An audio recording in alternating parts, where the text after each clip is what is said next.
नमस्कार, बहुत स्वागत है आपका। ये चाय खौलते हुए आप देख पा रहे हैं और दरअसल राजस्थान में भी सियासत इस वक्त ऐसे ही उबल रही है और राजस्थान का रण तैयार है। रणबांकुरे भी उतरने जा रहे हैं।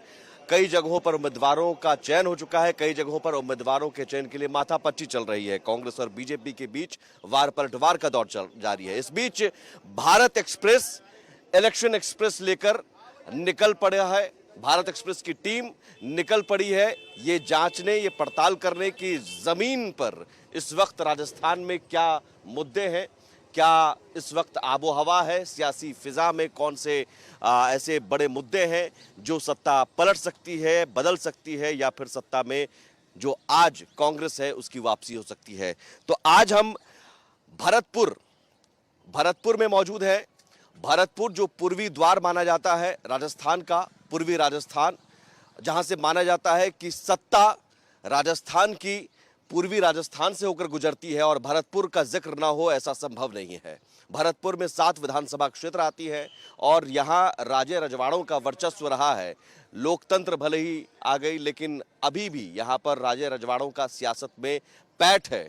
तो हम समझने की कोशिश करेंगे। जो यहाँ हमारे साथ चाय बन रही है, चाय खौल रही है, आपने देखा, और चाय पीते हुए चर्चा करेंगे कि राजस्थान के भरतपुर में इस वक्त क्या मिजाज है। और जो लोग हमारे साथ मौजूद हैं उनसे बारी बारी से समझने की कोशिश करेंगे। शुरुआत हम करते हैं भरतपुर में। सबसे पहले ऐसा क्या है जो सियासत में भरतपुर को अलग करती है? भरतपुर में ज़्यादातर कई बार तो क्या है, सरकार बदल जाती है, उसके दूसरे एमपी एमएलए आ जाते हैं। पहले कई बार ऐसा हुआ है कि सरकार किसी की है और एमएलए किसी और पार्टी का है। अच्छा। और महाराज साहब का तो यहाँ असर रहता ही रहता है। तो राजे रजवाड़ों का असर रहा है, लोकतंत्र भले ही लेकिन अभी भी पैठ है सियासत महाराज साहब का असर रहता है। तो भरतपुर में ऐसे कौन कौन से मुद्दे हैं जो इस बार प्रभावी रहने वाले हैं? देखिए, भरतपुर राजस्थान का पूर्वी सिंह द्वार है और इसको इसी क्षेत्र से जो पार्टी बहुमत में आती है सरकार उसी की बनती है। और ये इतिहास रहा है कि भरतपुर बहुत सोच विचार के वोट देता है। अभी भरतपुर के साथ बड़ा अन्याय हुआ है, धोखा हुआ है। जो वादे किए गए थे वो पूरे नहीं किए गए। यहाँ पे पहले एक किसने अन्याय किया? कांग्रेस सरकार ने किया, यहाँ के मंत्री जी ने किया, यहाँ के विधायक 4 मंत्री दिए हुए, 2 राज्य मंत्री। 5 हैं, आप 4 मत करिए उनको, 5 हैं, क्योंकि जयदा जी भी मंत्री हैं और स्वयं उन दोनों को दर्जा दिया हुआ है देवनारायण बोर्ड का। और सहमत रहो, हाथ उठाइएगा भाई। पूछ लो, सभी लोग सहमत हैं। स्थितियां ये हैं, मैं पार्टी विशेष की बात नहीं करता। मैं कहता हूं कि लोकतंत्र में ये जो व्यवस्था की गई है जनप्रतिनिधि चुनने की, ये जनता की सेवा के लिए है। इनकी जिम्मेदारी बनती है कि चुनने के बाद बजाय ये दुनिया भर के ऐशो आराम के और ये लेके पुलिस के लवाजमे को घूमें, यहाँ सुरक्षा व्यवस्था पैदा करें, शांति व्यवस्था पैदा करें। आपको बताऊं भरतपुर की शांति व्यवस्था कितनी खराब हो चुकी है। रोज 2-3 मर्डर होते हैं और पुलिस की ड्यूटी 5-5 मंत्रियों के साथ लगी हुई, 5-5 गाड़ियां जाती है एक एक मंत्री के साथ सुरक्षा में। कौन खा रहा है इनको? आप इतने ही असुरक्षित थे तो आपने चुनाव क्यों? मंत्री बनने के बाद तो और विकास होना चाहिए था। मंत्री बनने के बाद तो आवाज और ज्यादा सरकार तक पहुंचती है लोगों की। मंत्री विकास तो हो रहा है लेकिन वो जो स्पीड से होना चाहिए वो स्पीड से नहीं हो पा रहा है। स्पीड में रोड़ा कौन बन रहा है? रोड़ा कहाँ से आई वास प्रोग्रेस हो रही है। आई वास दिखाने का हाथी का दांत दिखाने के। बस वो है ना। आप क्या कहेंगे? बिल्कुल सही बात कही है कि मतलब दिखावा ज्यादा है, काम कम है। तो ये 4-4 5-5 मंत्री रहने का कोई फायदा नहीं हुआ? ये सब अपने अपने क्षेत्र में करा तो रहे हैं काम, लेकिन अब दिखाई नहीं दे रहा है। बस ऐसा कौन सा काम है जो अदृश्य काम हो रहा है? एक तो यहाँ सिंचाई व्यवस्था ढंग की नहीं है। एक प्रोजेक्ट बनाया था, कौन सा, ईस्टर्न ERCP प्रोजेक्ट बनाया था। वो अभी तक इसके बारे में केंद्र और राज्य सरकारों में आपस में काफ़ी विवाद चल रहा है। कहते हैं उसकी मध्य प्रदेश सहमति नहीं है, 50% वाटर पे है, 75% वाटर पे है। वो विवाद काफ़ी पुराना है और मध्य प्रदेश से कई दफ़े सहमति नहीं मिल पा रही है। इसके अलावा मुख्य जो भरतपुर की समस्या है ये सुजान गंगा नहर है, जिसका पिछले 40 वर्ष से मतलब बहुत बड़ा विवाद चल रहा है और इसने पूरे भरतपुर की गंदगी का और सड़कों का, साथ में जो सड़कें और सीवरेज लाइन जो पिछले 15 वर्ष से चल रही है, इसमें तो जो कुछ भी हुआ है मालूम ही नहीं पड़ रहा। सारी सड़कें बैठ जाती हैं, हर साल बनती हैं, हर 6 महीने में बनती हैं, बिगड़ती रहती हैं। मतलब पूरा भरतपुर का आप चारों तरफ भरतपुर के अंदर जाकर देखो, सुजान गंगा नहर पूरी सड़ी हुई पड़ी है, लोग बाग आत्महत्या कर लेते हैं उसमें, सारी उसकी बाउंड्री वॉल टूट गई है, ऐतिहासिक दुर्ग का नाश होने के कगार पर है। सबसे बड़ी जो बात है, भ्रष्टाचार के कारण ये जो सीवरेज लाइन से पूरा मतलब भरतपुर परेशान रहा है, और ना वो सीवरेज लाइन का इतना बड़ा खर्च हो चुका है, लेकिन इसके बावजूद भी लेकिन उसका कोई फायदा नहीं मिल पा रहा। कोई बताइए क्या सीवरेज लाइन का सारा पैसा गड्ढे में चला गया, कोई लाभ नहीं मिला भरतपुर को। जबकि सीवरेज लाइन डली थी, पूरी जनता बहुत परेशान नहीं थी भरतपुर की रोडों की वजह से। इतने परेशान नहीं थे, 8-8 महीने 6-6 महीने तक परेशान नहीं थे अपने सामने, घरों के सामने। मुद्दे बहुत गर्म है यहाँ पर भरतपुर में, आपने सुना, और चाय भी गर्म हो रही है। बाबा चाय बनाते रहिएगा, चाय भी आप बांटते रहिएगा, ठीक है। सीवर लाइन का प्रोजेक्ट सफल नहीं है और बदबू आ रही है, लोगों को कनेक्शन हो गया है और इतना पैसा बर्बाद हो गया कि उसका मतलब क्या है कि कुछ मतलब। आपको एक बात बताऊं भाई, बिल्कुल सही कह रहे हैं लोग। सीवर लाइन में जिनकी जिम्मेदारी सुपरविजन की है, सीवर लाइन सिविल का बहुत क्रिटिकल प्रोजेक्ट होता है, उसकी लेवलिंग का ध्यान रखना होता है, उसमें नीचे बेस तैयार किया जाता है, बेस के बाद गिट्टियां बिछाई जाती हैं। बड़े दुर्भाग्य की बात है, कीचड़ में पाइप डाल दिए, वो अभी आपस में इंटरकनेक्ट नहीं है। और कंपनी को लाभ पहुंचाने के लिए जिन लोगों को देखना चाहिए, वो लोग जल्दी में कनेक्शन करा कर उसको फ्री कर देना चाहते हैं, और अखबारों में दे दी काम पूरा, काम बिल्कुल पूरा नहीं है धरातल पे। आप लोग एक सुर में कह रहे हैं कि यहाँ पर कोई काम नहीं हुआ। देखिए, आप राजनीति में हैं। अच्छा, आप बीजेपी के भावी, नाम क्या हुआ आपका? मेरा नाम गिरधारी लाल गुप्ता है। टिकट के दावेदार हैं आप?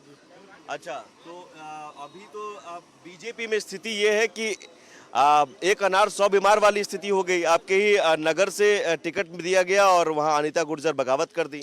देखिए, टिकट मिलेगा तो नहीं मिलेगा तो आप भी बगावत कर देंगे? मैं तो पार्टी का सिपाही हूँ, और राजनीति में जो भी लोग काम करते हैं सबका अधिकार है टिकट मांगने का। टिकट तो एक को ही मिलना है, लेकिन सब परिवार की बात है, मिल बैठ करके सब तय हो जाएगा।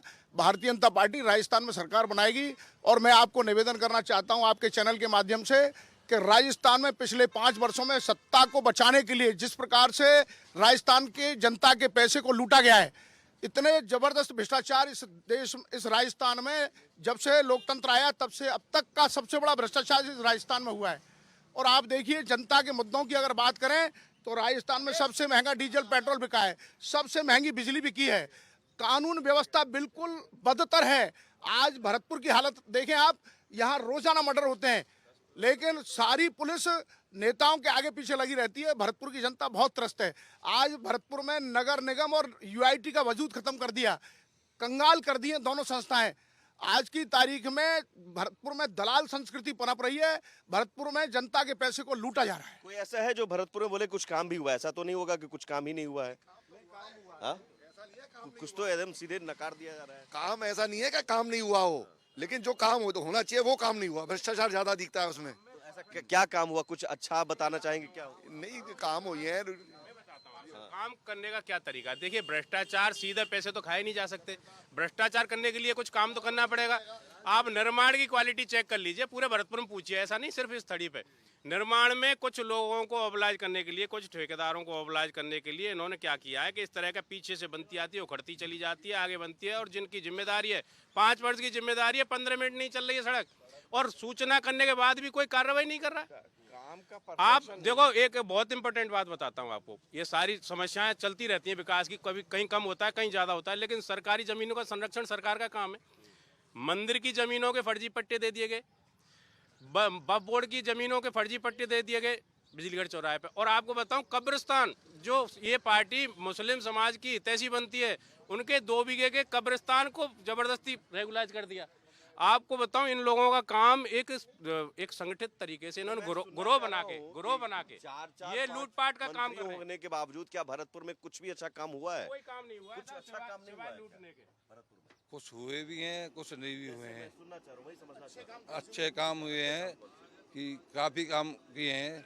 हॉस्पिटल का काम बहुत अच्छा हुआ है, रोडों का भी काम अच्छा हुआ है। और नहीं, अब वो क्वालिटी वाली बात तो किसी में भी कोई भी पार्टी आई वो रहेगी, ठेकेदार द्वारा होता है काम।